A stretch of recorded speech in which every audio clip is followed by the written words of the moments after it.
बाबा को याद करना।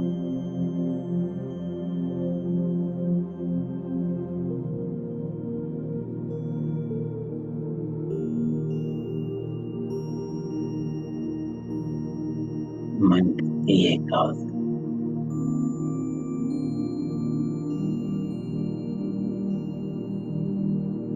अपने आप को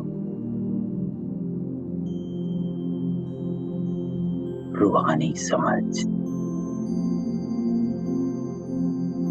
रूहानी बाबा के सामने देख, जैसे बाबा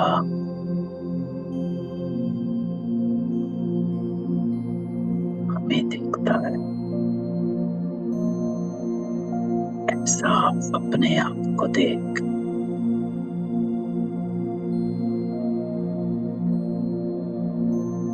पूरे सृष्टि चक्र चारों युगों में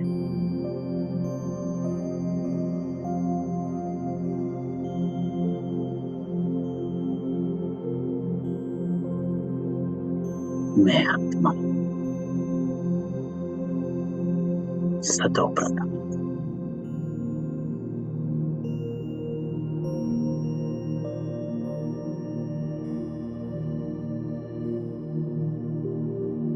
अपने आप को बाबा के सामने और सम्मुख देख।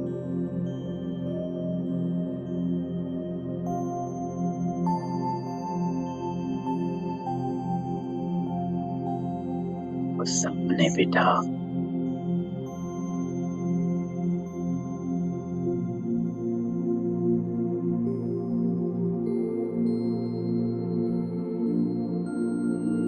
मुझे पावन बन,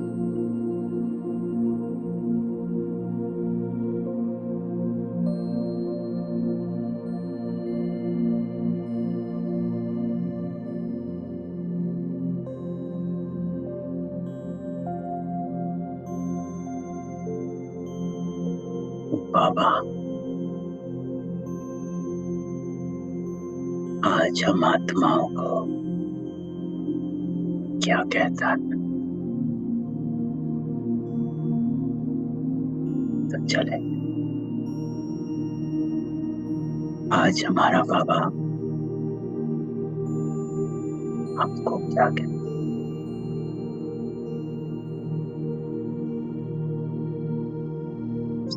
पूर्ण समर्पित बुद्धि, एकाग्र मन, सब संकल्प समाप्त।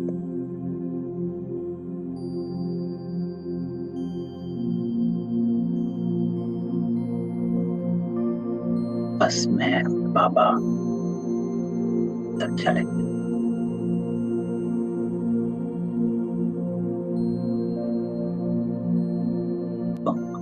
शांति।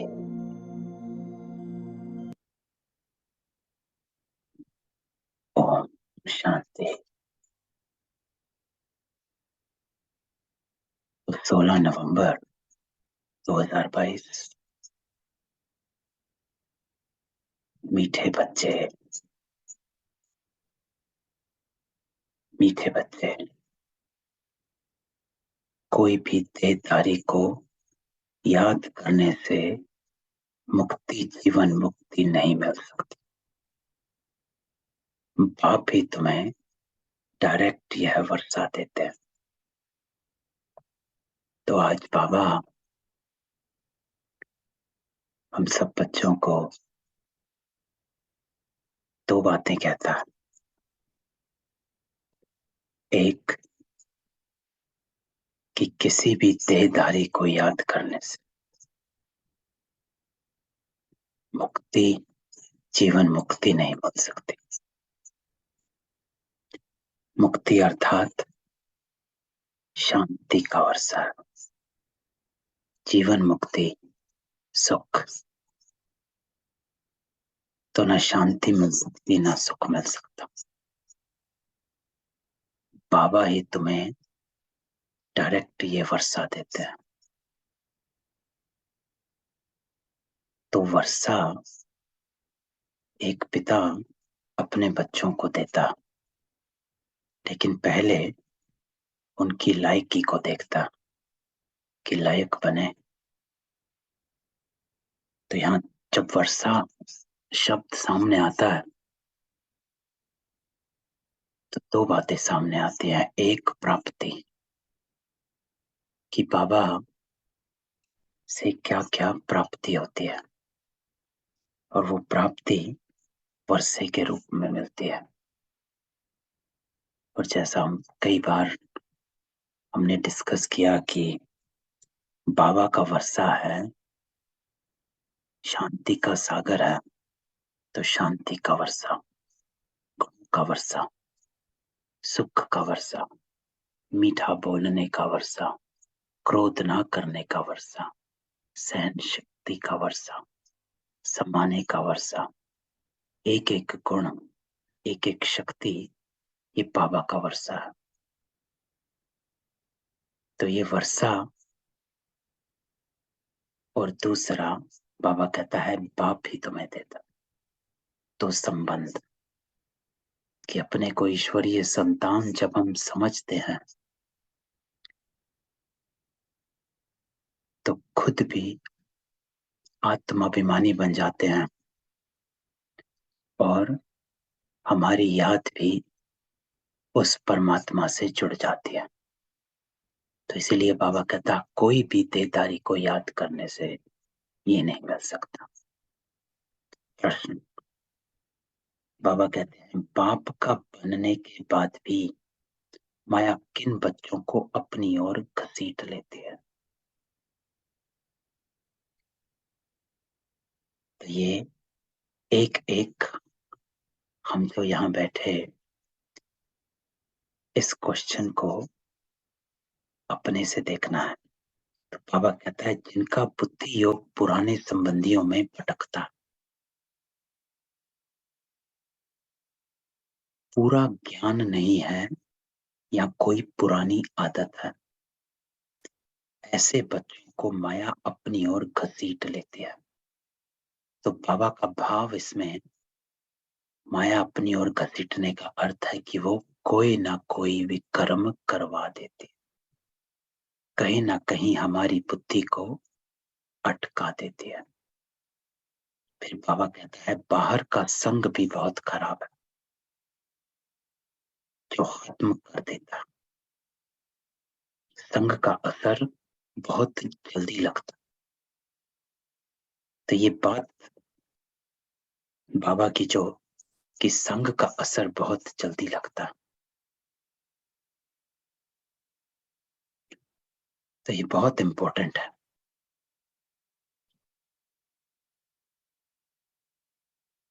कि हम स्थूल संग और सूक्ष्म संग कहाँ पर लगा कर रखते हैं, क्या देखते हैं, क्या सुनते हैं, क्या पढ़ते हैं। तो ये जो देखना, सुनना, पढ़ना, ये हमें कहाँ ले जाता है? जैसे कल बाबा ने कहा था बच्चे टाइम वेस्ट नहीं करना।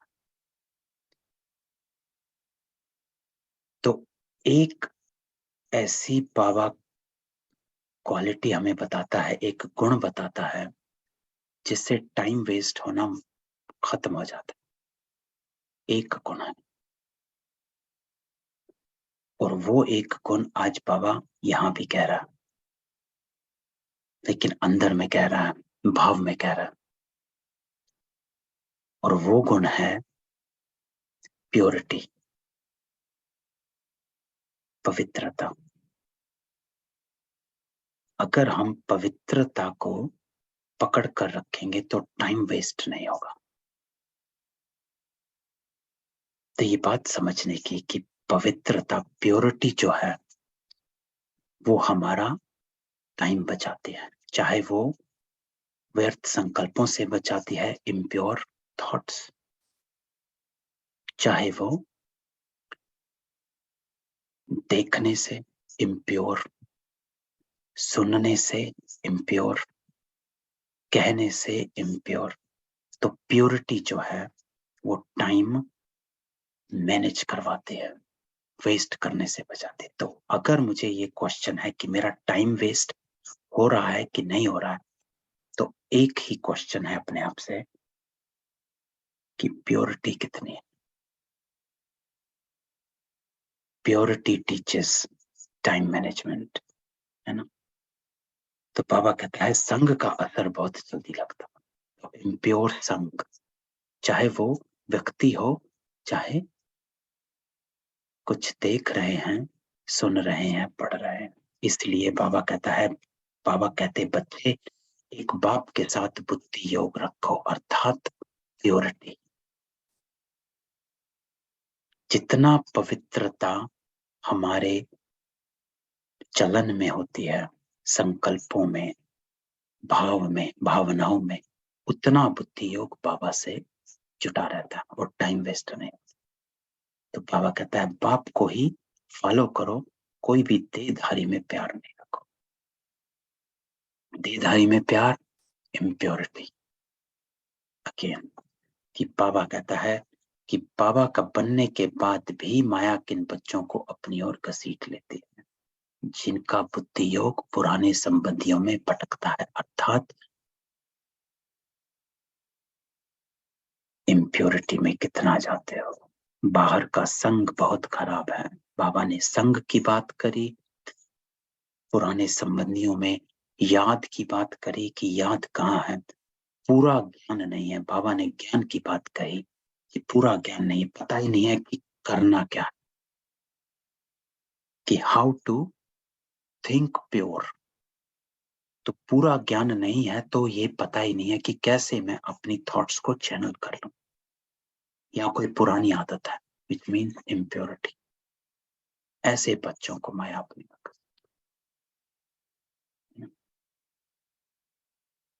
तो आज का गीत बजा है, तुम्हें पाके हमने जहां पा लिया। जीना सिखाता बाबा। तो चलें इस गीत को बाबा के साथ बैठकर सुनते हैं, ऐसा अनुभव करते हैं कि बाबा हमारे सामने और हम बाबा के साथ गीत सुन रहे हैं, और फिर इसके अर्थ में स्थित हो जाएंगे।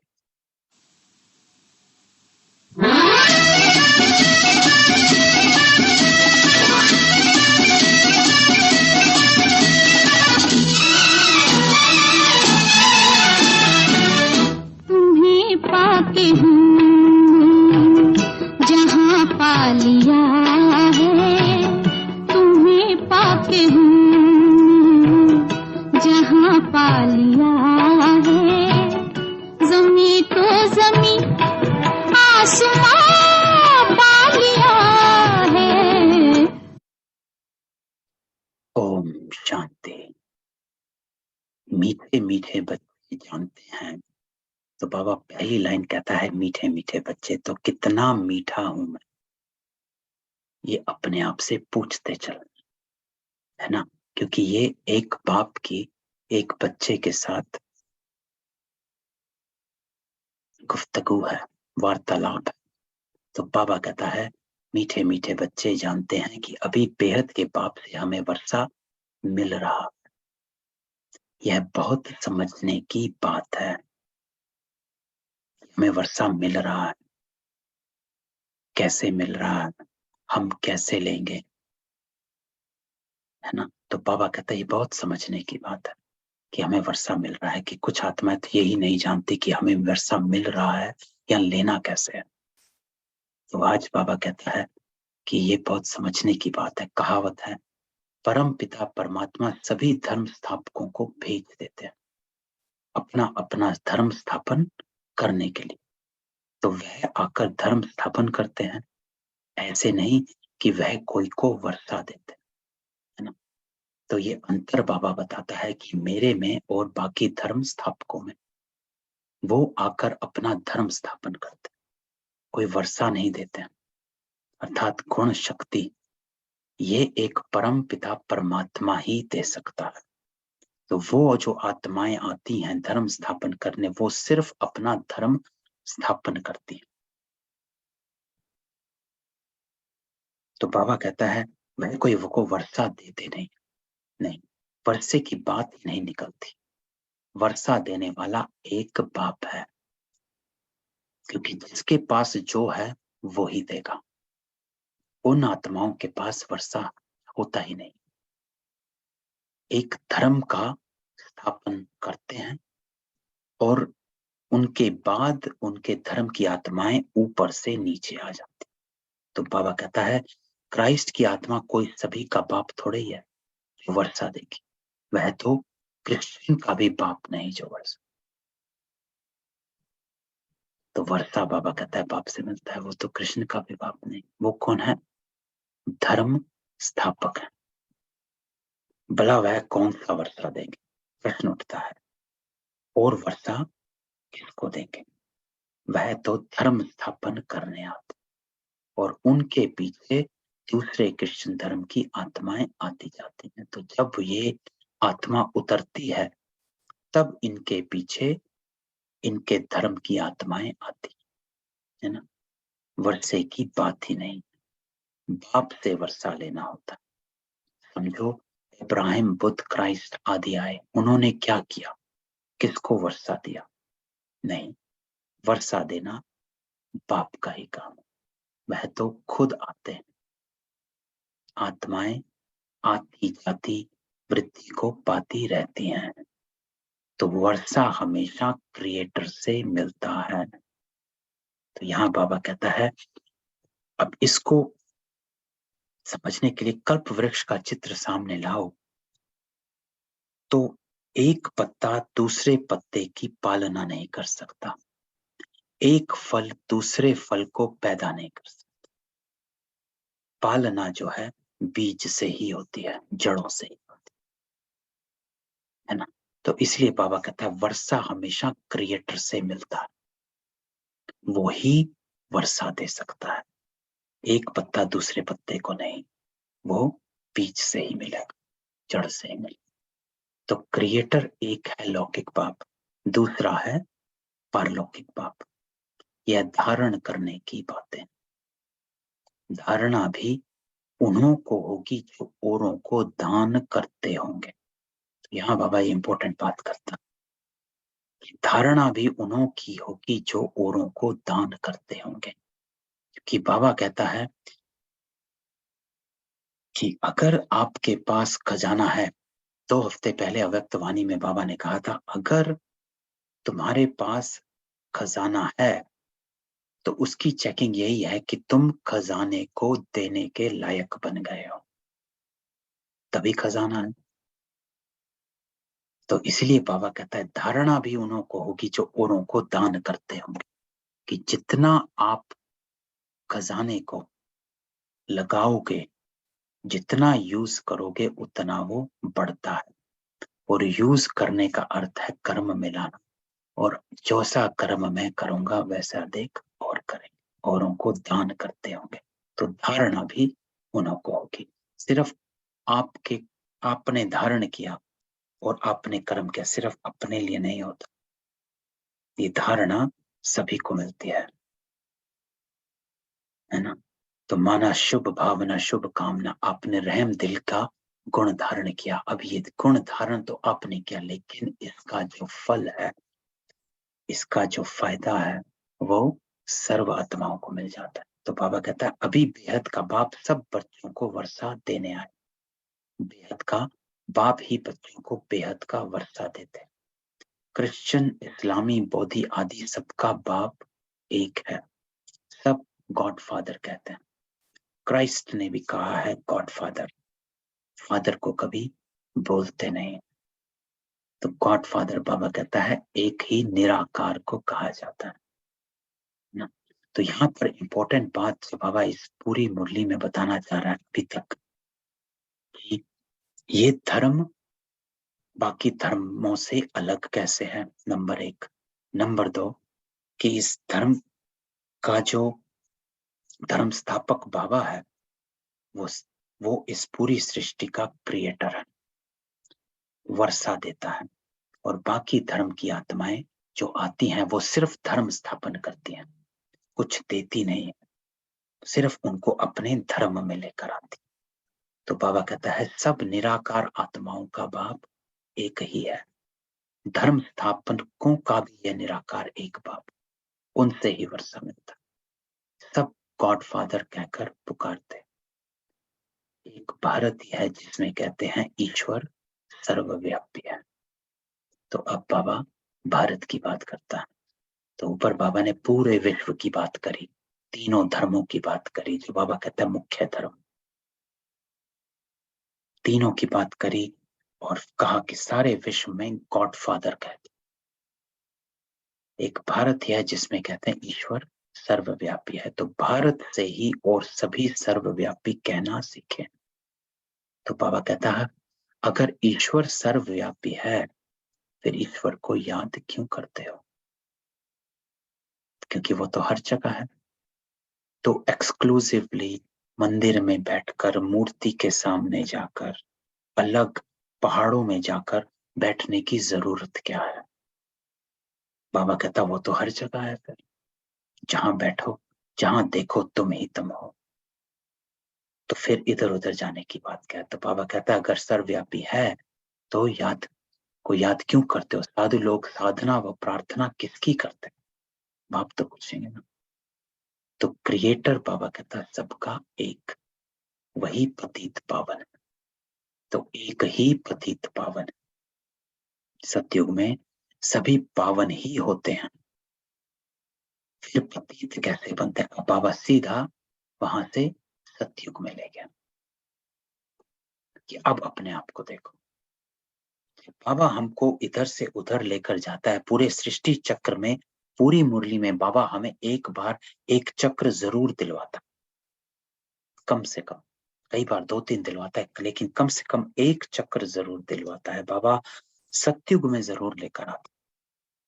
फिर द्वापर कलयुग में हमको, सतयुग में हम क्या थे वो दिखाता है, आज क्या बनना है वो दिखाता है, बीच में हमने क्या किया वो बताता है, अब क्या करना है वो बताता है। तो बाबा कहता है लिखा हुआ है देवताएं ही वाम मार्ग में जाते हैं, अब फिर पावन दुनिया बन रही है। तो बाबा कहता है लिखा हुआ है कि देवताएं वाम मार्ग में चले गए। द्वापर आदि से पतित दुनिया शुरू होती है ना। तो पतित दुनिया किसको कहते बाबा? जहां पर कर्म जो है विकर्म बन गए, देह भान में आ गए। विकर्म बनने का अर्थ एक ही है कि हम देह के भान में आ गए। देह के भान में आना अर्थात हम स्वार्थ में आ गए। बस मैं और मेरा शुरू हो गया। तो बाबा कहता है ईश्वर राज और आसुरी राज आधा आधा। भारत की ही बात है, रावण को भारत में ही जलाते। तो बाबा ने समझाया और धर्म स्थापक किसको भी वर्षा नहीं देते हैं, क्योंकि उनके पास है ही नहीं। वो एक धर्म है और वो धर्म दे देते हैं, बाकी धर्म स्थापन करते हैं इसलिए उनको याद करते हैं। बाकी क्राइस्ट को, ब्रह्मा को, विष्णु को व शंकर को याद करने अथवा उनकी प्रार्थना करने से वह कुछ भी नहीं दे सकते। तो ये इंपॉर्टेंट लाइन, ना क्राइस्ट को, ना ब्रह्मा को, ना विष्णु को, ना शंकर को, उनसे कुछ नहीं मिलता। बाबा कहते हैं क्यों? क्योंकि उनके पास है ही नहीं, दाता एक ही है। देगा वो जिसके पास होगा। तो पतित पावन, वो पावन वही बना सकता है जो पहले खुद पावन होगा। टीचर वही पढ़ा सकता है जिसके पास पहले खुद ज्ञान होगा, है ना। पढ़ते पढ़ते ज्ञान तो नहीं लेगा। लौकिक में भी टीचर पढ़े लिखे टीचर होते हैं, स्टूडेंट तो नहीं है कि सुबह स्टूडेंट हैं, अगली क्लास में टीचर, नेक्स्ट क्लास स्टूडेंट बनेंगे, फिर नेक्स्ट क्लास में टीचर नहीं। वो टीचर हैं जिनको ज्ञान है और वो स्टूडेंट है। तो बाबा कहता है कि क्राइस्ट, ब्रह्मा, विष्णु, शंकर कोई कुछ नहीं दे सकता, क्योंकि ना उनमें है ही। देने वाला एक बाबा ही। उनको सम्मुख आना पड़ता है। श्री कृष्ण में परमात्मा आते हैं ऐसा कोई भी मानते नहीं। तो बाबा बताता है कि मैं अब ये सत्युग स्थापन करना है तो स्थापन करेगा कौन? जो पावन होगा। पावन कौन है? बाबा है। तो बाबा आएगा। अब निराकार है तो आएगा कैसे? तो कहीं ना कहीं तो आना पड़ेगा। ब्रह्मा तन लेता है, आकर ज्ञान देता है, तो सम्मुख आना पड़ता है और वो सिखाते हैं। तो बाबा कहता है श्री कृष्ण में परमात्मा आते हैं ऐसा कोई भी मानते नहीं। तो बाबा हमेशा कहता है पुकारते सभी हैं पतित पावन आओ, लेकिन कैसे आते हैं, कहाँ आते हैं, कब आते हैं और पतित पावन बनाते कैसे, ये कोई नहीं। तो बाबा कहते हैं मैं तुम आत्माओं को वर्षा देने एक ही टाइम पर आता। वर्षा बाप बच्चों को देते। बाबा दो को ही कहा जाता है, एक शरीर का बाबा, दूसरा आत्माओं का बाबा, और कोई बाबा हो नहीं सकता, है ना। बाबा कहता है एक लौकिक पिता और एक परलौकिक पिता, दो ही बाबा है। तुमको इस बाबा अर्थात प्रजापिता ब्रह्मा से वर्षा मिल नहीं सकता, क्योंकि वर्षा प्रजापिता ब्रह्मा के पास है नहीं। क्यों? क्योंकि वो खुद वर्षा ले रहा है, खुद अभी पुरुषार्थी है, चल रहा है। जो अभी ले रहा है वो कैसे देगा? तो इसीलिए बाबा कहता है वर्षा एक शिव बाबा से मिलता है, ब्रह्मा भी वर्षा उनसे लेते हैं। वह सर्व के सदगति दाता है, सर्व के मुक्ति जीवन मुक्ति दाता है। तो शिव को याद कर।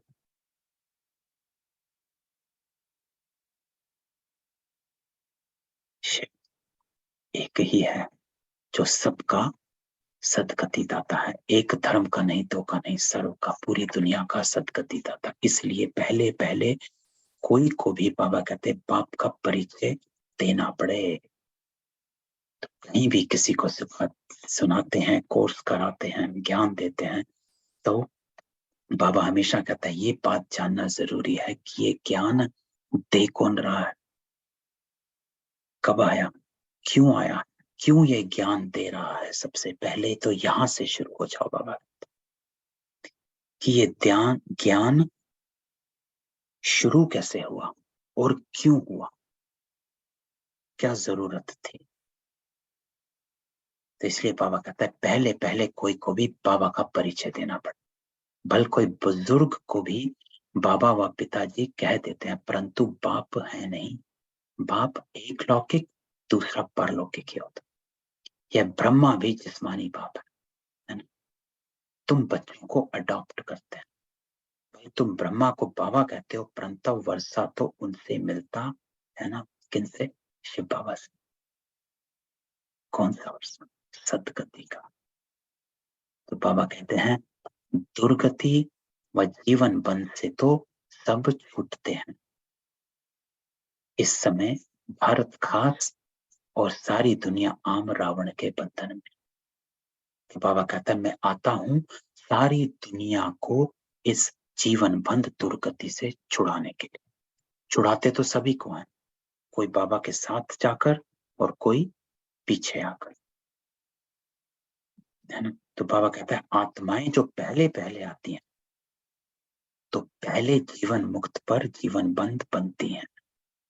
तो बाबा हमेशा कहता है कि आप हो पहले पहले मुझसे बिछड़े हो, पहले पहले सतयुग में आएंगे, पहले पहले मैं तुमको मिलूंगा और फिर तुमको पहले पहले लेकर जाऊं और फिर तुम पहले पहले। तो आप हमेशा नंबर 1 आगे वाली आत्मा है। इसीलिए जब आप सोचते हो कि क्या मुझे ही सुधार करना है अपना, तो बाबा कहता है ये स्मृति साथ लेके चल कि मैं पहली आत्मा हूं, तो पहले तो मुझे ही करना पड़ेगा, वरना तो मैं आखिरी की आत्मा हूं, है ना। तो पहले पहले आती हो तो पहले पहले में सुधार भी, परिवर्तन भी मुझे अपना पहले ही करना। तो पहले सुख फिर दुख भोगना, यह बुद्धि में बिठाना चाहिए। कोई भी देहधारी को याद करने से मुक्ति, जीवन मुक्ति मिल नहीं सकती। बाबा कहता है चाहे किसी को याद कर लो, बंध जाएंगे, उलझ जाएंगे। आज थोड़ा सुख कल दुख में बिखर जाएंगे। तो बाबा कहता है किसी भी देहधारी को याद करने से मुक्ति, जीवन मुक्ति मिल नहीं सकती। तो याद एक बाब की समाई रहे, उसकी याद में रहना है, बाकी सबसे तोड़ निभाना है ना। कुछ दिन पहले की बाबा की मुरली थी, अगर जो तोड़ नहीं निभाता वो सन्यासी है। तो ये नहीं कि अपनी रिस्पॉन्सिबिलिटी छोड़ देनी। तो वो मुरली जबरदस्त थी, 2 हफ्ते पहले की थी, कि जो तोड़ ना निभाए वो सन्यासी। तो बाबा जब कहता है याद नहीं करना, तो ये उसका ये अर्थ है कि उलझना नहीं है, मोह में नहीं जाना, अटकना नहीं, बुद्धि को फ्री रखना, डिटैच रहना, हल्का रहना। कैसे मैं अपने आप को हल्का रख सकती हूँ? जैसे ऊपर हमने बात करी कि प्योरिटी, पवित्रता। बाबा क्या कहता है? परिवार में रहो लेकिन कमल पुष्प समान पवित्र रहो। जितना हम अपनी पवित्रता में रहेंगे उतना हमारा टाइम वेस्ट नहीं होगा। टाइम वेस्ट होता ही अपवित्रता से है, चाहे वो लोगों का साथ हो, चाहे वस्तुओं का साथ हो, चाहे साधनों का साथ हो, ये सब हमें अपवित्र करते हैं। तो जितना जितना हम अपने को पवित्रता में डुबोए रखेंगे उतना हम इन सब से बाहर निकलते जाएंगे। तो बाबा कहता है मैसेंजर लोग भी किसको वर्षा देते नहीं, मुक्ति, जीवन मुक्ति का वर्षा बाबा ही आकर देते, परंतु किनको डायरेक्ट और किनको इनडायरेक्ट। तो हमको बाबा डायरेक्ट वर्षा दे रहा, और इनडायरेक्ट वर्षा किनको मिला? बाकी आत्माओं को। कैसे? क्योंकि वो भी मुक्ति में तो सभी जाते हैं, तो वो इनडायरेक्ट वर्षा ले रहे हैं, क्योंकि वो भी वर्षा तो है, मुक्ति और जीवन मुक्ति दोनों।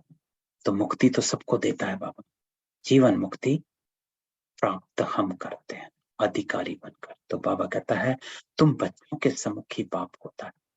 दिन प्रतिदिन तुम देखेंगे बाबा मधुबन से बाहर कहाँ जाएंगे नहीं। तो बाबा ने धीरे धीरे मधुबन से जाना बंद कर दिया था। 64 मम्मा के बाद बाबा ने मधुबन से जाना बंद कर दिया। तो इस पुरानी दुनिया में बाबा कहता रखा ही क्या है? शिव बाबा कहते हमको स्वर्ग में जाने अर्थात स्वर्ग को देखने की भी खुशी नहीं है, तो बाकी इस दुनिया में कहाँ जाएंगे? तो मेरा पार्ट ही ऐसा है, पतित दुनिया में आता हूं। 7 वंडर्स ऑफ वर्ल्ड कहते हैं, परंतु उनमें कोई स्वर्ग बताते नहीं, स्वर्ग तो पीछे आता। तो मुझे बाबा कहते हैं पतित दुनिया, पतित शरीर में पराये राज्य में आना पड़ता। गाते भी हैं दूर देश का रहने वाला आया देश पराये। तो इसका अर्थ तुम बच्चे ही समझ सकते हो। तो बाबा हमेशा कहता है कि अर्थ में स्थित होना है, हर बात के अर्थ में स्थित हो जाना। अभी हम, बाबा कहता है, पुरुषार्थ करते हैं फिर अपने देश में आएंगे। अच्छा, द्वापर के बाद जो आत्माएं आएंगी वह तो पराये राज्य अर्थात रावण राज्य में आएंगी, पावन राज्य में तो नहीं आएंगी। तो उन्हों का थोड़ा सुख थोड़ा दुख का पार्ट है, लेकिन तुम जो हो सतयुग से लेकर फुल सुख देखते हो। हर एक को अपना अपना पार्ट मिला हुआ है ना। तो यहाँ बाबा एक बात हमेशा लेकर आता है कि हर आत्मा अपना अपना पार्ट प्ले कर रही है। तो ये चीज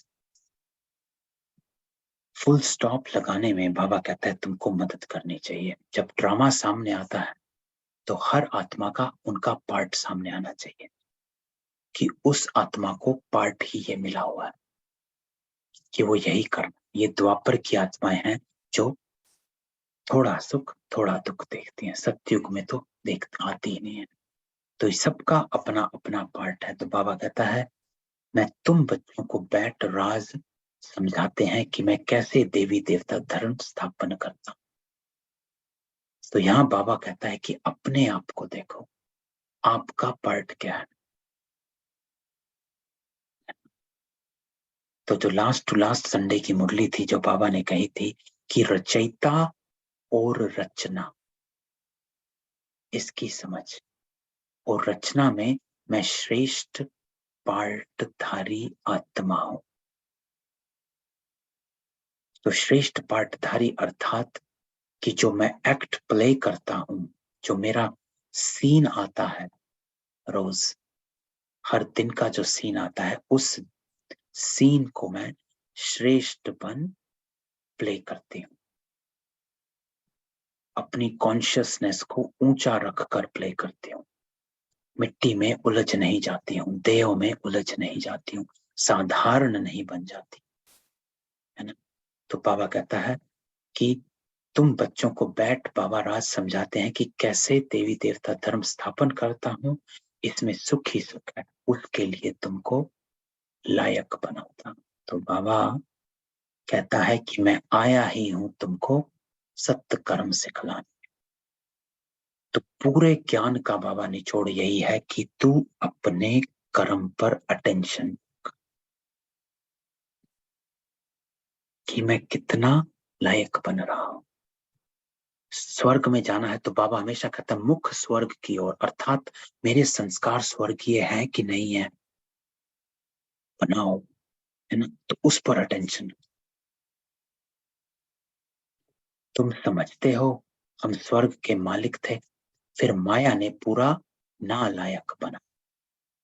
तो बाप कहते हैं अभी तुम कितने बेसमझ बन पड़े। नारद की कहानी तुम समझ सकते हो। भगत झांझ बजाने वाला लक्ष्मी को कैसे वरेगा। तो बाबा कहता है नारद,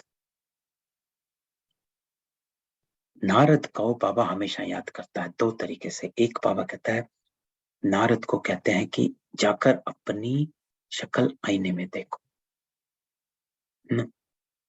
कि तेरे कर्म कैसे हैं। और हमें बाबा कहता है कि अपनी शक्ल ज्ञान के आईने में देख कि तेरे कर्म कैसे हैं। फिर बाबा कहता है भगत झांझ बजाने, अर्थात झांझ बजाने वाला अर्थात सिर्फ मुख का ज्ञान, बस कहने वाला कि हाँ हाँ मुझे ये करना है, हाँ हाँ मुझे ये करना है, बस बोलने वाला। कथनी और करनी अलग अलग। नारद जो है वो सिर्फ कथनी है, करनी अलग। नारद के बारे में कितनी कहानियां हैं कि वो इधर की बात उधर करते थे, उधर की बात इधर करते थे। झांझ बजाने, बस बातें, आज मैं इतना करूंगा, ये करूंगा, ये करूंगा, इतना करूंगा, उतना करूंगा। तो बाबा कहता है नारद नहीं बनना, झांझ बजाने वाला नहीं बनना, है ना। संडे को बाबा ने कहा था कि समाने वाला सिर्फ सुनने वाला, समाने वाला, तो समाने वाला बनना। समाना अर्थात कर्मों में लेकर आ जाना। मैंने बाबा की डायरेक्शन मुरली को आज सुना कि नहीं सुना, इसकी चेकिंग यही है कि मैंने कर्मों में कितना लेकर आया हूं, जो आज मुझे बाबा ने कहा। तो बाबा कहता है जब तक राज योग सीख पवित्र ना बने, है ना, सिर्फ झांझ बजाने वाला नहीं बनना है, पवित्र बनना है। अर्थात इसको इमर्ज करो, इस गुण को इमर्ज करो, पवित्रता को। भल शरीर तो सबके भ्रष्टाचारी है, क्योंकि भ्रष्टाचार से पैदा होते हैं। तुम तो मुख वंशावली हो। ये बड़ी समझने की बातें हैं। तो बाबा कहता है इस शरीर को ना देख, इस शरीर के नाम को ना देख, अपने टाइटल को ना देख, अपने लेवल्स को ना देख, किसके पिता हूं, किसकी माता, किसकी पत्नी, किसका पति, है ना।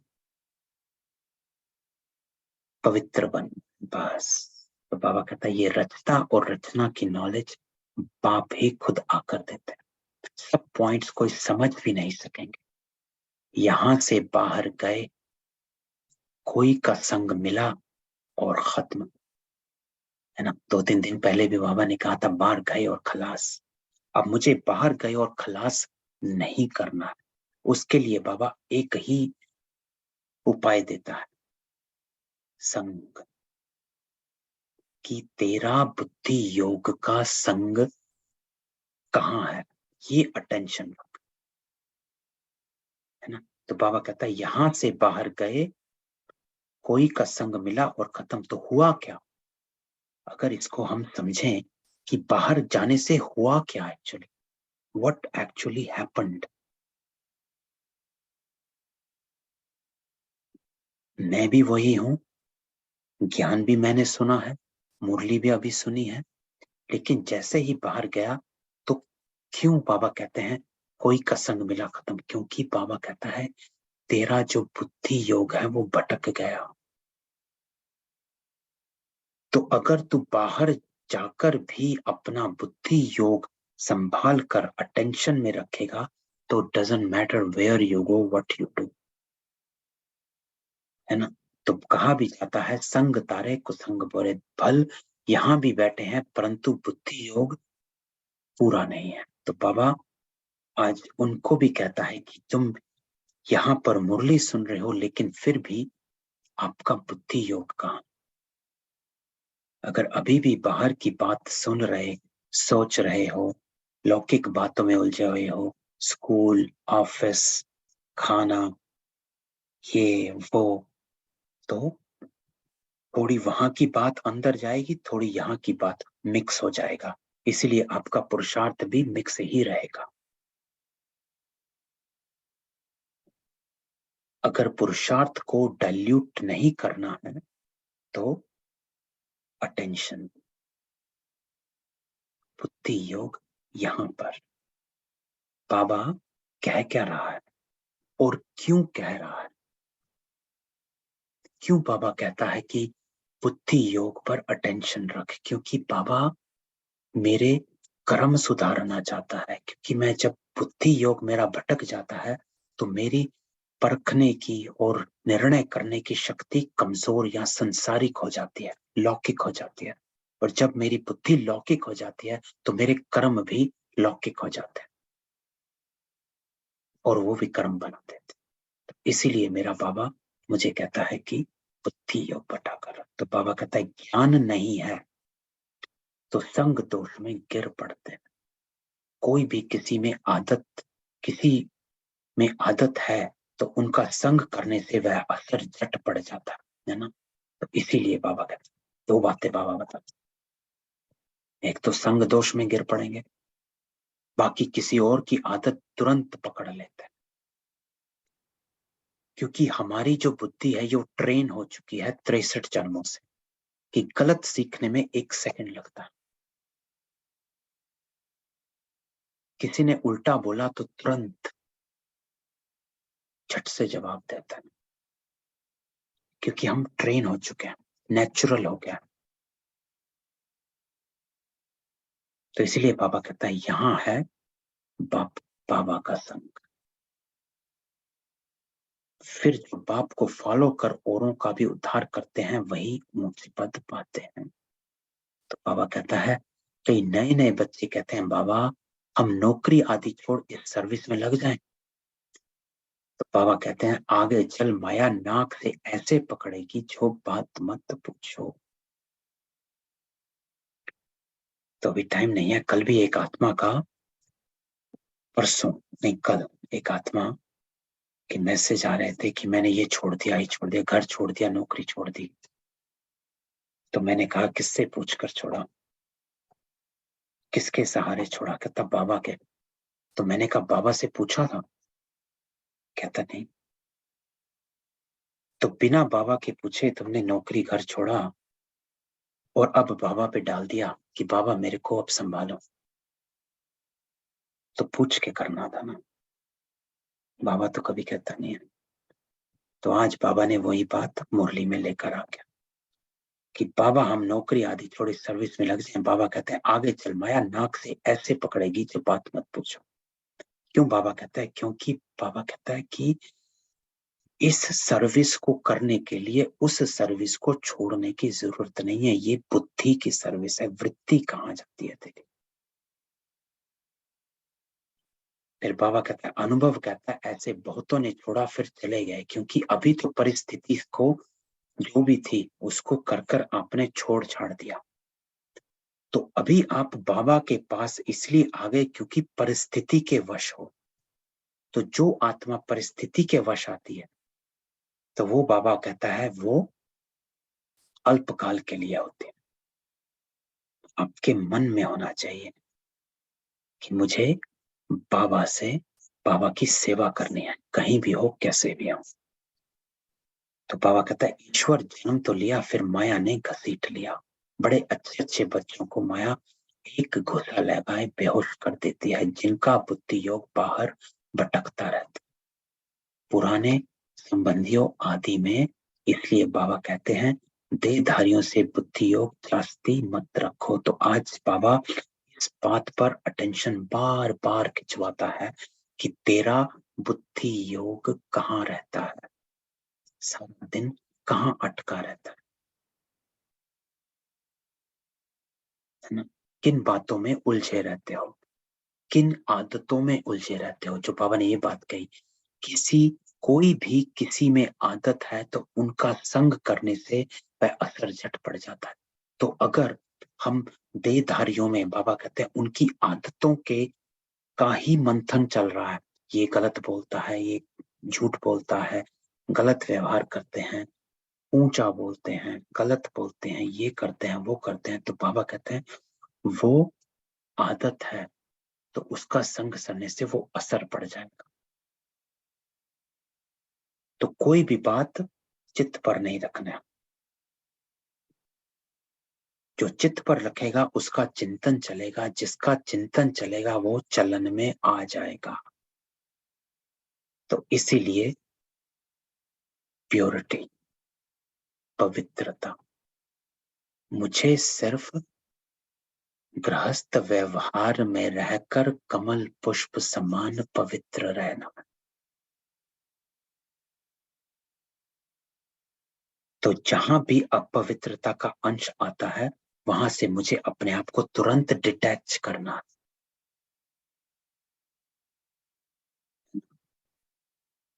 इससे मेरा टाइम वेस्ट भी बचेगा और पुरुषार्थ तीव्र हो जाएगा। तो बाबा कहता है इस बाबा से भी भल तुम्हारा कितना भी प्यार है तो भी इनसे बुद्धि योग मत लगाओ। तो बाबा कहता है ब्रह्मा से भी बुद्धि योग नहीं लगा। क्यों? क्योंकि अगर शिव बाबा को याद नहीं करेंगे तो विक्रम विनाश नहीं होंगे। क्योंकि वर्षा, जो बाबा ने ऊपर कहा, एक शिव बाबा से मिलता है। वो जो शक्तियां हैं, गुण है, वो शिव बाबा से मिलते हैं। वर्षा शिव बाबा से मिलता है कि बाबा मुझे शांति का वर्षा दे दे, मीठा बोलने का वर्षा दे दे, क्रोध ना करने का वर्षा दे दे, है ना? कोई भी शरीरधारी से प्यार मत रखो। तोड़ निभाना है और प्यार रखने में अंतर है। इसका ये अर्थ नहीं कि छोड़ देना। बाबा हमेशा कहता है तोड़ निभाना, रिस्पॉन्सिबिलिटीज निभाओ, लेकिन डूब ना जाओ। तो सत्संगों में सब शरीरधारी ही सुनाते हैं। कोई महात्मा का नाम लेते ऐसे थोड़े ही कहते हैं कि परम पिता परमात्मा शिव हमको पढ़ाते। बाबा बैठ हम बच्चों को समझाते कि इस रचना का चैतन्य बीज मैं हूं। तो बाबा कहता है रचयिता को जान वो कौन है। तो बाबा कहता है इस रचना का चैतन्य बीज मैं हूं, living seed. I am real, I am here, and that's why I am talking to you. तो बाबा कहता है इसीलिए मैं आपसे बात कर पा रहा हूं, क्योंकि मैं चैतन्य हूं, लिविंग हूं, और मैं सीड हूं, इस पूरी रचना का बीज। बीज में पूरा वृक्ष समाया हुआ, और ये सृष्टि रूपी वृक्ष फुल अपनी जड़ जड़ीभूत पूर्ण अवस्था में है। तो बाबा कहता है मैं इस पूरे वृक्ष को जानता हूं, क्योंकि मैं बीज हूं और चैतन्य हूं।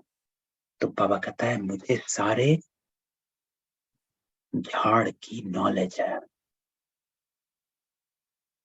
क्यों है? क्योंकि मैं बीज हूं, और क्योंकि मैं चैतन्य हूं, इसीलिए मैं आकर नॉलेज सुना सकता। अगर मैं चैतन्य नहीं होता तो मैं ये नॉलेज आपको दे नहीं सकता।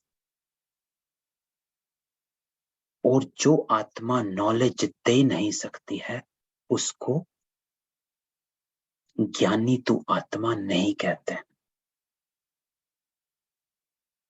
ना। तो ज्ञान का सागर बाबा कहता है मैं तभी बनता हूं जब मैं ज्ञान दे पाता हूं। तो बाबा कहते हैं वह तो जड़ बीज है। कौन? जो आम शरीर होता है, लेकिन चैतन्य होता तो सुनाता। मुझ बीज में जरूर झाड़ के आदि मध्य अंत की नॉलेज होगी।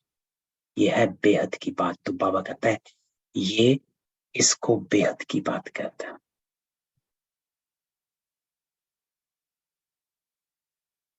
वंडर, है ना। तो इस समय बाबा कहता है तमो प्रधान राज्य है, तो इसका उसका बबका जरूर होगा। तो अब दूसरी बात जो बाबा कह रहा है कि इस वक्त बबका है क्यों? क्योंकि तमो प्रधानता है। तो जब चरम सीमा पर होता है तो उसका बबका जरूर होता। एंड में जो क्लाइमैक्स मूवी में होता है, जैसे क्लाइमैक्स जो होता, तो क्लाइमैक्स में बबका जरूर होता। तो कितने बड़े बड़े नाम रखते हैं, ज्ञानेश्वर, गंगेश्वर आनंद, लेकिन आनंद तो कोई को मिल नहीं सकता। सन्यासी खुद कहते सुख कागविष्ठा समान, लेकिन स्वर्ग का नाम भूलते नहीं। कहते हैं फलाना स्वर्ग पधारा, फिर पितरों को बुलाते। आत्मा कोई में प्रवेश कर बोलती है, परंतु आत्मा कैसे आती है कोई नहीं जानता। शरीर दूसरे का है, खाएगी भी उनकी आत्मा, उनके पेट में पड़ेगा। हाँ, बाकी वासना वह लेती है। तो आत्मा बाबा कहता है ऐसे तो खाती नहीं है, लेकिन वासना आती है। तो शिव बाबा तो है ही अभोक्ता, कुछ खाते नहीं है। मम्मा की मम्मा की आत्मा आती है तो खाती है, पितृ भी आते हैं तो खाते हैं। यह बातें समझने की हैं। तो देखो बाबा ने यहाँ कितना एक राज की बात जो बताई कि शिव बाबा अभोक्ता है, उनकी आत्मा भी नहीं खाती, लेकिन जो अन्य आत्माएं हैं उनकी आत्मा भी खाती है। बाबा की आत्मा क्यों नहीं खाती?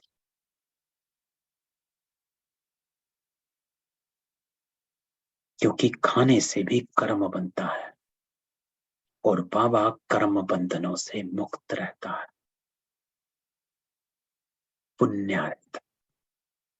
तो बाबा अभोक्ता है, इसलिए वो सदा पावन है, सदा शिव है, इसलिए वो अभोक्ता है। क्योंकि जिसका खाएगा उसके साथ तेरा बंधन बंध जाएगा। तो बाबा कहता है तो सिवाय एक के किसको बाबा नहीं कहा जाता। इनसे क्या वर्षा मिल सकता? कुछ नहीं मिल सके, है ना। तो बाबा कहते हैं ब्रह्मा से वर्षा नहीं मिल सकेगा। क्राइस्ट ने वर्षा दिया है क्या? उन्होंने तो लड़ाई कर राजाई स्थापन की है। क्रिश्चियन लोगों ने लड़ाई की। जब धन की वृद्धि हो, धन इकट्ठा हो तब राजाई चल सके। ऐसे थोड़े ही है कि कृष्ण ने राजाई दी। राजाई अपने पुरुषार्थ से ड्रामा प्लान अनुसार मिलती है, ऐसे कहेंगे। बाकी मनुष्य किसको कुछ दे नहीं सकते। तो बाबा बाकी धर्मों को कहते हैं कि बाकी धर्म जो है वो राजाई अपने पुरुषार्थ से लेते हैं, लेकिन जो देवी देवता धर्म है उसमें जो राजाई है वो एज अ गिफ्ट बाबा देता है, क्योंकि बाबा स्वर्ग की स्थापना करते हैं। तो इसलिए बाबा कहता है राजाई अपने पुरुषार्थ से ड्रामा प्लान अनुसार उनको मिलती है, ऐसे कहेंगे। अगर देते हैं तो अल्पकाल का सुख, तो अभी तो तमो प्रधान माया का बहुत जोर है, अब माया से युद्ध करना। अब बाबा कॉन्टेक्स्ट चेंज करते हैं, माया पर आते हैं कि माया से युद्ध करना है। माया जीते जगत जीत। मनुष्य शांति में रहने के लिए कितना माथा मारता, मन ऐसे थोड़े ही शांत हो सकता। यह तो कुछ सीखते हैं जो हिप्नोटाइज आदि कर अनकॉन्शियस कर देते हैं। मेहनत लगती है, किसकी तो ब्रेन ही खराब हो जाती। बाप कहते हैं अगर कोई कर्म बंधन में अथवा मित्र संबंधी आदि में बुद्धि जाती रहेगी तो विकर्म विनाश नहीं होंगे। तो फिर से बाबा वही बात लेकर आता है कि तेरा बुद्धि योग हटाना है, देहधारी से बुद्धि को हटाना है। आज की बाबा की एक पिता की एक बच्चे के प्रति सीख है कि देहधारी से बुद्धि को हटाना है, अर्थात वरना उसकी आदतों में, उनके संस्कारों में हमारी बुद्धि जाती रहेगी और हमारे संस्कार चेंज नहीं हो पाएंगे। इसीलिए बुद्धि को हटाना होता है, क्योंकि हम अगर बाकी संसारिक मनुष्यात्माओं की को याद करते रहेंगे तो हम उनके गुणों को याद करते रहेंगे, उनकी आदतों में उलझे रहेंगे, संस्कारों में उलझे रहेंगे, तो अपने को कैसे सुधार पाएंगे। इसीलिए अगर बुद्धि योग बाबा से लगा रहेगा तो हम बाबा के संस्कारों को अपने में इमर्ज रखेंगे। तो बाबा को याद करने का अर्थ सिर्फ एक ही है, ईश्वरीय संस्कारों को अपने में इमर्ज रखना। इसको कहा जाता है यथार्थ बाबा की याद। उसी से हमारा कर्म सुधरता है और विकर्म विनाश हो जाते हैं। तो बाबा कहता है सबको भूल जाओ, आप मुए मर गए। दुनिया को याद करते हो तो तुमको दंड पड़ता है। कैसे? विकर्म बनते हैं, सूक्ष्म में भी विकर्म बन जाते हैं, संकल्पों से विकर्म बन जाते हैं। तुम कहते हो कि बाबा हम मर चुके हैं, हम आपके हैं, तो फिर मित्र संबंधी आदि तरफ बुद्धि क्यों जाती? बाबा कहता है कि हम आपके हैं तो फिर मित्र संबंधी आदि तरफ बुद्धि क्यों जाती है? गोया तुम मरे नहीं हो अभी तक,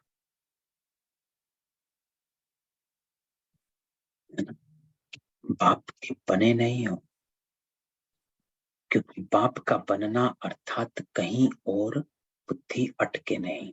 तो बाबा कहता है बहुत हैं जिनको रात दिन कर्म बंधन का ही चिंतन रहता, ये काम हुआ वो नहीं हुआ, ये कल होना है, परसों उसको मिलना है, आज इससे बात करनी है ना, सुबह क्या बनाना है, रात को क्या बनाना है, शाम को क्या बनाना है। तो बाबा कहता है रात दिन कर्म बंधन का ही चिंतन चलता रहता, याद में बैठते भी वही संकल्प आते रहे। तो बाबा कहता है अटेंशन। तो एक एक बात आज बाबा बोल रहे कि योग में जब बैठते हो तो बुद्धि किस तरफ जाती है, तो अपने को याद दिलाना है। तो यहाँ बाबा की गोद में रहते तो मर चुके ना, तो बुद्धि योग कहाँ जाना नहीं चाहिए। सन्यासी तो घर बार छोड़ते हैं, गोया मर गए। अगर याद पड़ता रहेगा तो योग में कैसे रहेंगे? कोई फिर घर में लौट भी आते, सन्यासी कोई पक्के होते हैं बिल्कुल याद भी नहीं करते। तो बाबा कहता है तुम बच्चों की भी बुद्धि अगर बाहर जाती रहती है तो ऊंच पद पा ना सकेंगे। बच्चे बने हो तो फॉलो फादर पूरा करना चाहिए। कल भी बाबा ने कहा था अच्छी रीति पढ़ाई करनी है।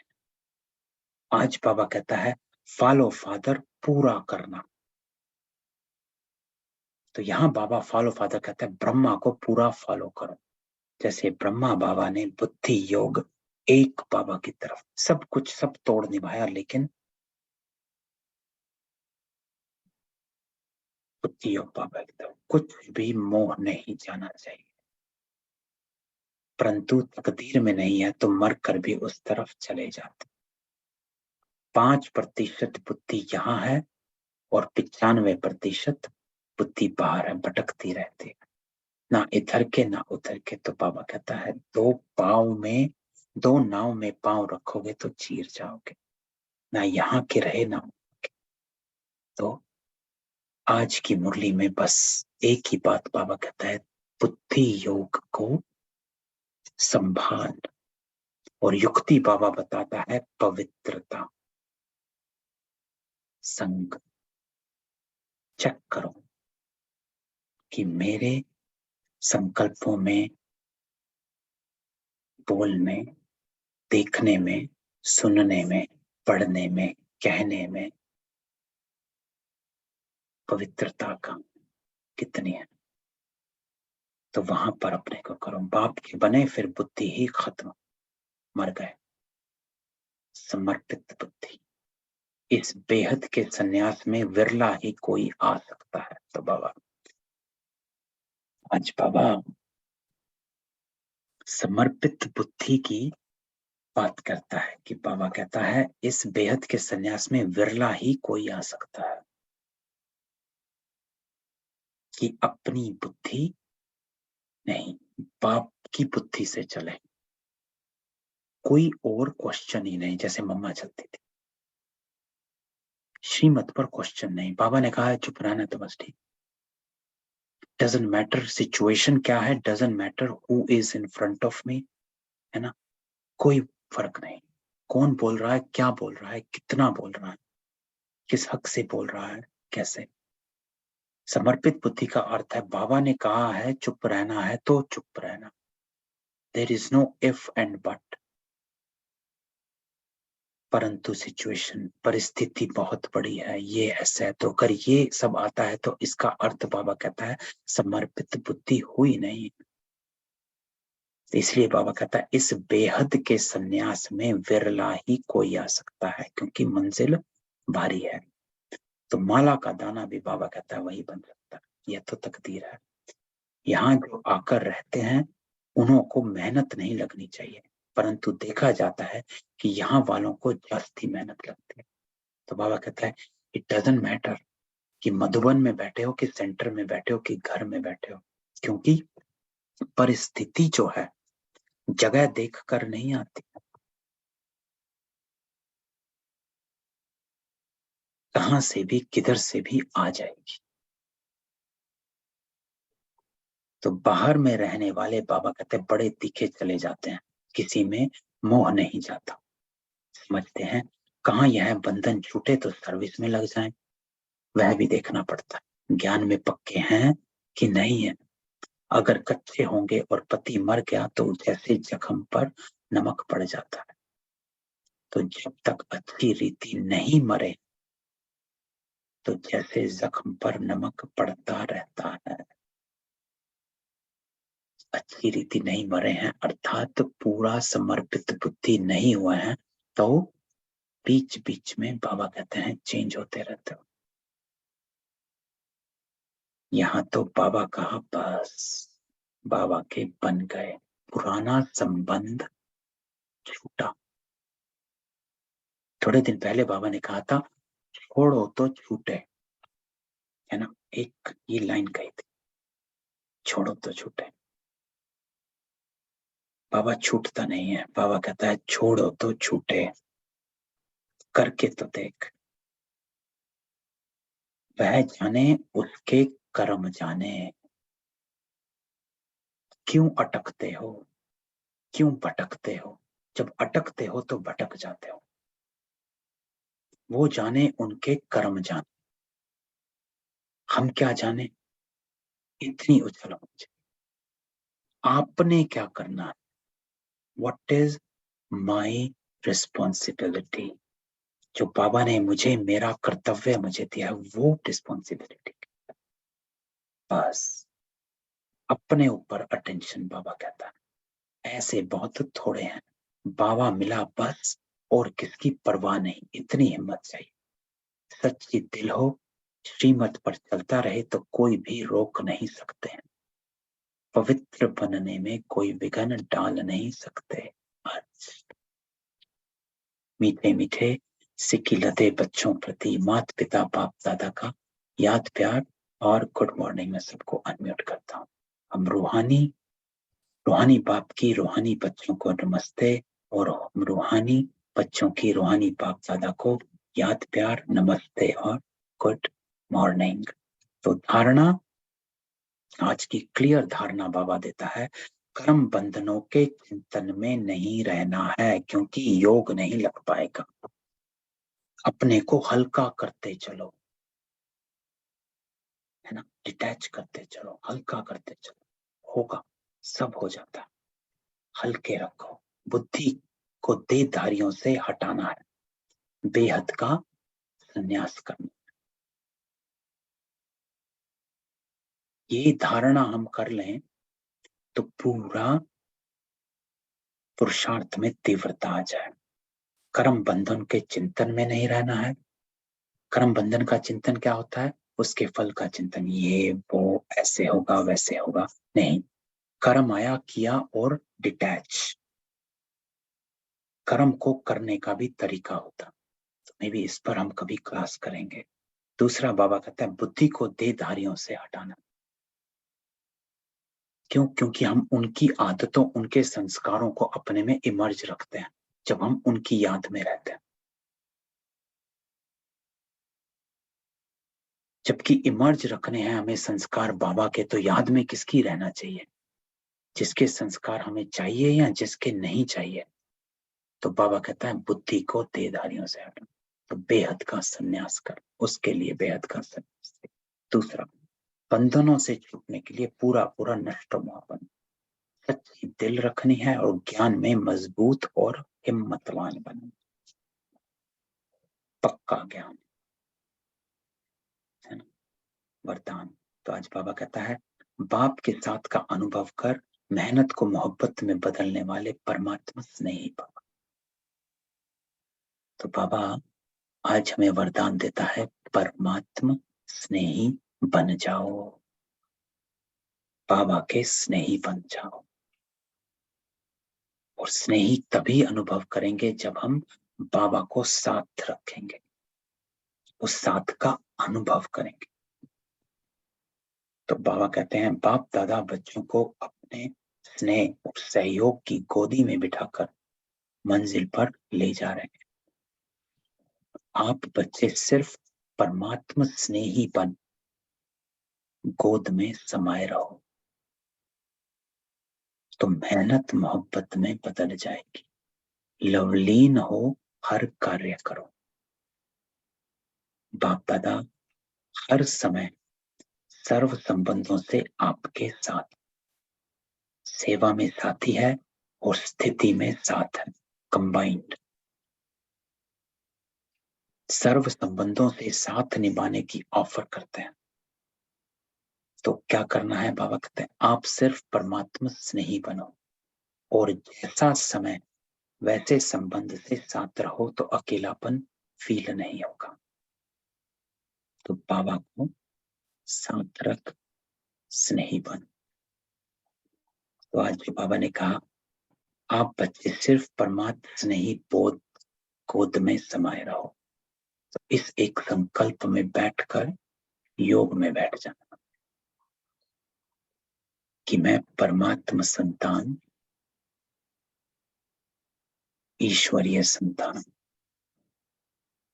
परमात्मा का स्नेही बन बाबा की गोद में समाया हो।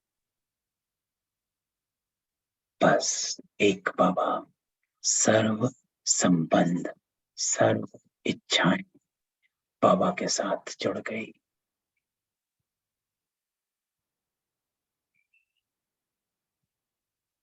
तो इसको बाबा कहता है स्वीट साइलेंस। तो इसमें अपने आप को बाबा कहता है समाये रख और बाबा के साथ का अनुभव कर। सूक्ष्म स्लोगन, स्व उन्नति और सेवा का बैलेंस ही सफलता का साधन। ये बाबा ने संडे की मुरली में भी कहा था कि सिर्फ सेवा नहीं, सेवा और स्व उन्नति का बैलेंस रखो, वही सफलता का साधन। तो ये थी आज की बाबा की मुरली। तो आज तो मुरली में बाबा ने एक ही बात रिपीट कई बार कही, अपने बुद्धि योग पर अटेंशन। तो सारा दिन इस पर अटेंशन। किसी का कोई क्वेश्चन?